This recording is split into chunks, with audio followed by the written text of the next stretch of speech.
हूँ श्री श्री मगड़माणी राजलक्ष्मी पूजा प्रतिष्ठान ट्रस्ट उपाध्यक्ष श्री वीरेन्द्र नारायण साहू। आज हूँ पवित्र फगु दशमी एवं ता संगे संगे आज हूँ सुदशा व्रत।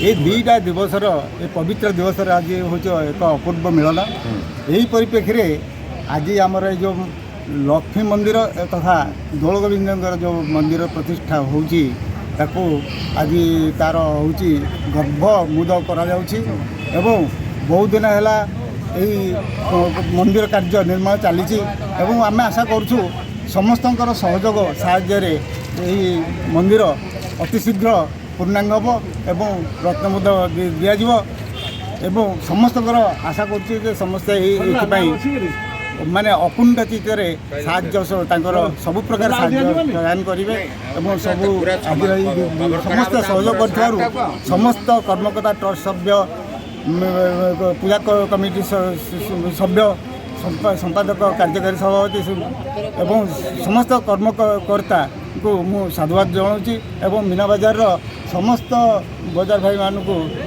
माने मु साधुवाद जनाऊँगी।